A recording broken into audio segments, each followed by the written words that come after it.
Hi, welcome to the show Learn to Level Up, powered by Aimbridge Education. After plus 2, as a MBBS aspirant, വളരെ ക്രൂഷ്യലാണ്. Because all we know, NEET, MBBS seat availability in India, parents and students ഭയങ്കര confused ആണ്. MBBS abroad എന്നുള്ളൊരു solution ഉണ്ടെങ്കിൽ പോലും MBBS അബ്രോഡിന് ഇന്ത്യയിലുള്ള opportunity, abroad opportunity, budget, life style എന്നിങ്ങനെ നിരവധി questions ആണ് നമ്മൾ ഡെയിലി കേട്ടുകൊണ്ടിരിക്കുന്നത്. സോ ഇന്ന് നമ്മൾ അത്തരം വിഷയങ്ങളാണ് ചർച്ച ചെയ്യുന്നത്. ഇപ്പം നീറ്റ് എഴുതാൻ പോകുന്ന ഭൂരിപക്ഷം സ്റ്റുഡൻസിൻ്റെയും വലിയൊരു കൺഫ്യൂഷനാണ് നീറ്റ് ഡിസ്ക്വാളിഫൈ ചെയ്യോ എന്നുള്ളത്. അതല്ല എങ്കിൽ അവർ വിചാരിക്കുന്ന ഒരു സ്കോർ ഏൺ ചെയ്യാൻ പറ്റാതിരിക്കുമോ എന്നുള്ളത്. അങ്ങനെയാണെങ്കിൽ എന്താണ് നെക്സ്റ്റ് ഓപ്ഷൻ, എങ്ങനെയാണ് മറ്റുള്ളൊരു ഓപ്ഷൻ തിരഞ്ഞെടുക്കേണ്ടത്, ആരെയാണ് കോൺടാക്ട് ചെയ്യുന്നത്, അങ്ങനെ നിരവധി ഫോൺ കോൾസ്, കമൻസുകളാണ് നമുക്ക് ഡെയിലി വന്നുകൊണ്ടിരിക്കുന്നത്. So today we have a guest to clear all your doubts about MBBS abroad. I'm warm welcome Mr. Jaffer Puliyarakkal. Hi sir, welcome to the show. Okay, Gobia, thank you. Sir, ഇപ്പം ഞാൻ ഇൻട്രോയിൽ പറഞ്ഞ പോലെ തന്നെ students എല്ലാവരും all India NEET എക്സാമിന് വേണ്ടിയിട്ടുള്ള ഒരു പ്രിപ്പറേഷനിലാണ്. അപ്പോൾ അതുകൊണ്ട് തന്നെ സ്റ്റുഡൻസ് ആണെങ്കിലും പാരൻസ് ആണെങ്കിലും ഭയങ്കര കൺഫ്യൂസ്ഡ് ആണ് വാട്ട് ഈസ് നെക്സ്റ്റ് എന്നുള്ളൊരു ഓപ്ഷനെ കുറിച്ച് ചിന്തിച്ചിട്ട്. അപ്പോൾ നമുക്കറിയാം ഇയർലി നോക്കുന്ന കണക്കനുസരിച്ച് നീറ്റ് എഴുതുന്ന സ്റ്റുഡൻസിൻ്റെ എണ്ണം കൂടിക്കൂടി വരികയാണ്. അപ്പോൾ അവരുടെ കൺഫ്യൂഷൻസ് തീർക്കാൻ പറ്റിയൊരു ടൈം തന്നെയാണിത്. So I think this is the right time to do the podcast for our upcoming MBBS aspirants. Sir, നമ്മൾ നീറ്റിനെ കുറിച്ച് സംസാരിക്കുമ്പം സംസാരിക്കേണ്ടതായിട്ടുള്ളൊരു കാര്യം തന്നെയാണ് ഇന്ത്യൻ MBBSന്റെ സീറ്റ് അവൈലബിലിറ്റി എന്നുള്ളത്. കാരണം ഇന്ത്യൻ MBBSന്റെ സീറ്റ് നമുക്ക് എല്ലാവർക്കും അറിയാം, കമ്പാരിറ്റീവ്ലി ഇവിടെ നമ്പർ ഓഫ് സീറ്റ്സ് കുറവാണ്. സോ നീറ്റ് എഴുതുന്ന സ്റ്റുഡൻസിന്റെ എണ്ണം ഇയർലി കൂടി വരുന്ന ഒരു സാഹചര്യത്തിൽ എങ്ങനെയാണ് MBBS എഴുതുന്ന സ്റ്റുഡൻസിന്റെയും നീറ്റ് എഴുതുന്ന സ്റ്റുഡൻസിന്റെയും MBBS സീറ്റിന്റെയും ഒരു റേഷ്യോ വരുന്നത് ഇന്ത്യയിൽ? യെസ്, ഗോപികയോട് പറഞ്ഞതുപോലെ തന്നെ ഓരോ വർഷവും നീറ്റ് ആസ്പിറൻസിന്റെ എണ്ണം കൂടി വരികയാണ്. അത് ചെറിയ വർധനവല്ല, 3 ലക്ഷത്തിലധികം വിദ്യാർത്ഥികളുടെ വർധനവാണ് ഓരോ വർഷവും ഉണ്ടായിക്കൊണ്ടിരിക്കുന്നത്. ഇപ്പോൾ 2023 20 ലക്ഷത്തോളം വിദ്യാർത്ഥികളായിരുന്നു നീറ്റിന് അപ്പിയർ ചെയ്തിരുന്നതെങ്കിൽ 2024-23 ലക്ഷത്തിലധികം വിദ്യാർത്ഥികളാണ് നീറ്റിന് അപ്പിയർ ചെയ്തിട്ടുള്ളത്. അതുപോലെ ഇനിയിപ്പോൾ ഈ ഒരു 2025 വർഷത്തിൽ നമ്മൾ പ്രതീക്ഷിക്കുന്ന 25 ലക്ഷം 26 ലക്ഷം വിദ്യാർത്ഥികളാണ് പരീക്ഷ എഴുതാൻ പോകുന്നത്. അപ്പോൾ ഓരോ വർഷവും ക്രമാതീതമായ വർധനവാണ് ഉണ്ടായിക്കൊണ്ടിരിക്കുന്നത്.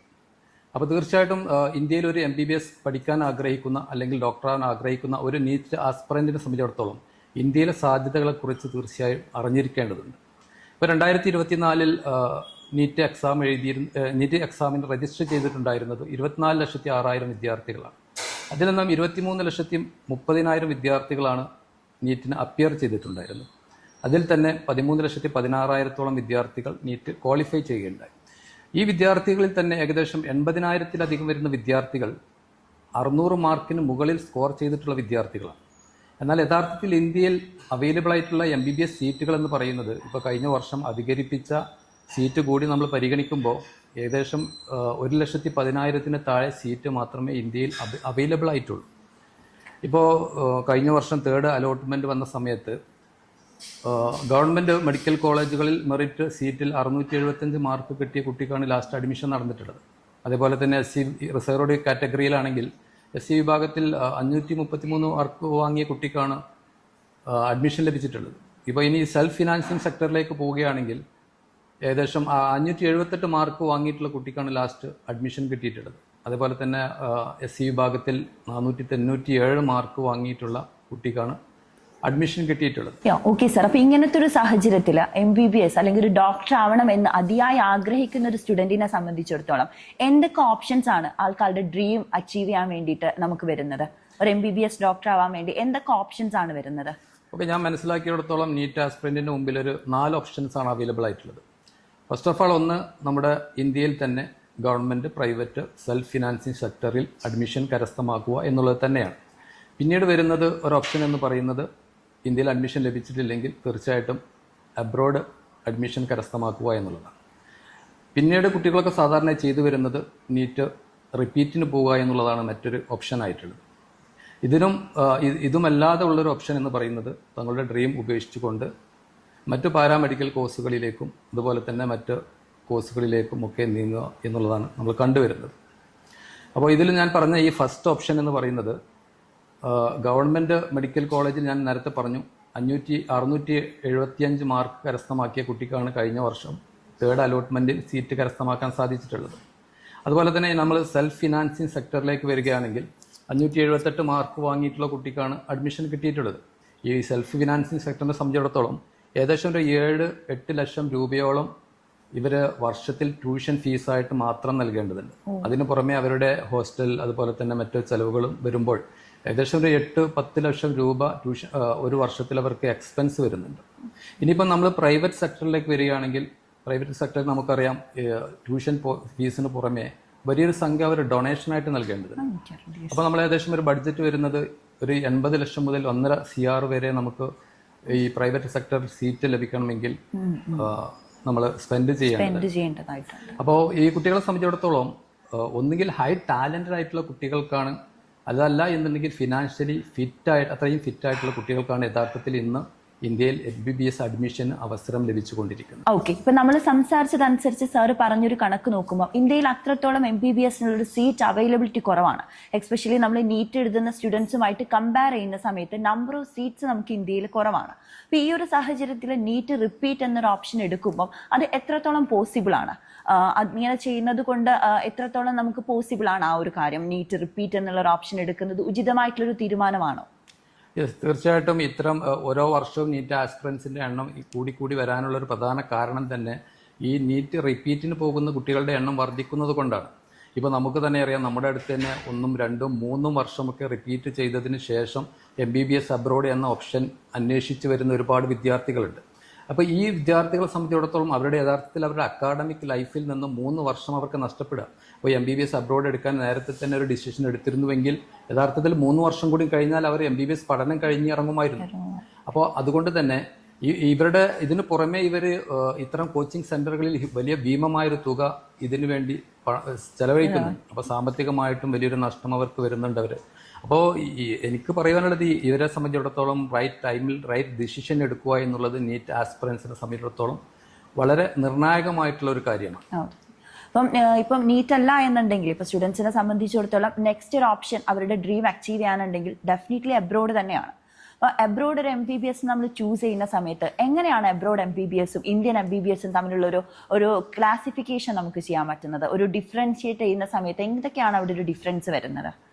തീർച്ചയായിട്ടും ഇന്ത്യയിൽ അഡ്മിഷൻ ലഭിക്കാത്ത ഒരു നീറ്റ് ആസ്പിറന്റിനെ സംബന്ധിച്ചിടത്തോളം നെക്സ്റ്റ് ബെസ്റ്റ് ഓപ്ഷൻ എന്ന് പറയുന്നത് MBBS അബ്രോഡ് തന്നെയാണ്. പക്ഷേ ഇന്ന് പല വിദ്യാർത്ഥികൾക്കും ഇന്നും കൂടുതൽ ആശങ്കകളും അതുപോലെ തന്നെ പേടിയുമാണ്. പുറത്ത് MBBS അബ്രോഡ് എന്ന ഓപ്ഷൻ ചൂസ് ചെയ്യാൻ ഇന്നും ഭയപ്പെടുന്ന ഒരുപാട് വിദ്യാർത്ഥികളുണ്ട്.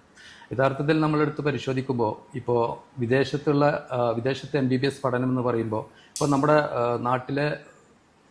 നാട്ടിലെ പ്രൈവറ്റ് കോളേജുകളിൽ പഠിക്കുന്ന ഫീസിൻ്റെ ഏകദേശം 1/3 ഫീസ് ചെലവഴിച്ചു കഴിഞ്ഞാൽ അവർക്ക് തീർച്ചയായിട്ടും അബ്രോഡ് നല്ല മെഡിക്കൽ കോളേജുകളിൽ പഠിച്ചിറങ്ങാൻ സാധിക്കുന്നുണ്ട്.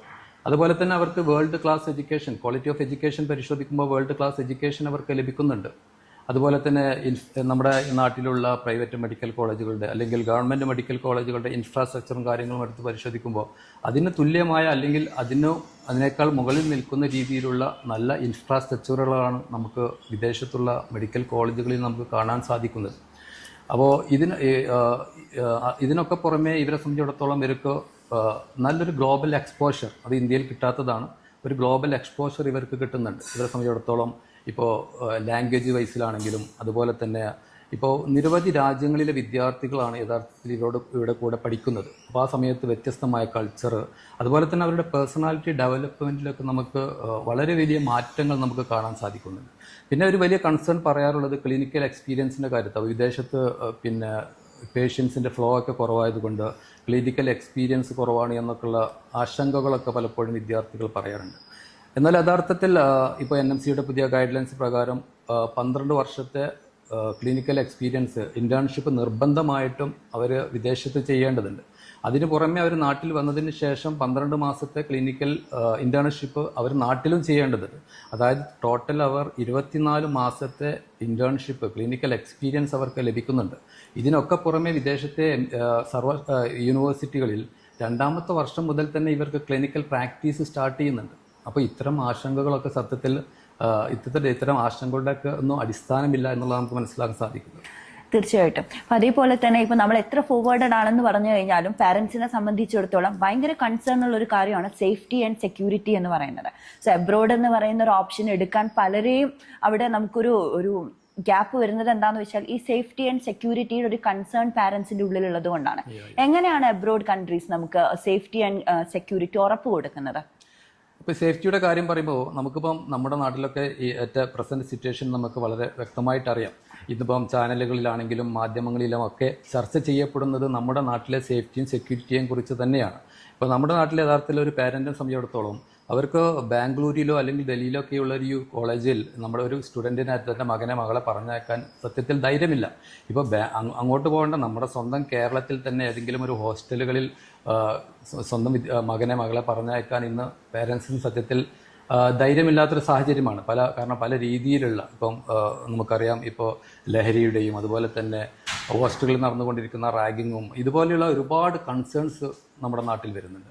എന്നാൽ വിദേശത്ത് നമ്മളെടുത്ത് പരിശോധിക്കുക, ഇപ്പോൾ ഇന്ത്യയുടെ വേൾഡ് പീസ് ഇൻഡെക്സ് എടുത്ത് പരിശോധിക്കുമ്പോൾ തന്നെ ഇന്ത്യയുടെ സ്ഥാനം എന്ന് പറയുന്നത് അറൗണ്ട് 130 ആണ്. പക്ഷേ നമ്മളിപ്പോൾ ഈ പോകുന്ന വിദ്യാർത്ഥികൾ പഠിക്കാൻ പോകുന്ന ഈ രാജ്യങ്ങളൊക്കെ നമ്മളെടുത്ത് പരിശോധിക്കുമ്പോൾ അവരൊക്കെ വേൾഡ് പീസ് ഇൻഡെക്സിൽ അവരുടെ സ്ഥാനമെന്ന് പറയുന്നത് ഒന്നുകിൽ 100-ന് താഴെ അല്ലെങ്കിൽ 50-ന് താഴെയൊക്കെയാണ് സ്ഥാനം വരുന്നത്. അപ്പോൾ അത്രയും സേഫായിട്ടുള്ള രാജ്യങ്ങളിലാണ് ഇവരൊക്കെ പഠിക്കാൻ പോകുന്നത്. ഇപ്പോൾ നമുക്ക് തന്നെ അറിയാം, നമ്മൾ 10 വർഷത്തോളമായി വിദേശത്തേക്ക് 100 കണക്കിന് വിദ്യാർത്ഥികളെ അയച്ചുകൊണ്ടിരിക്കുകയാണ്.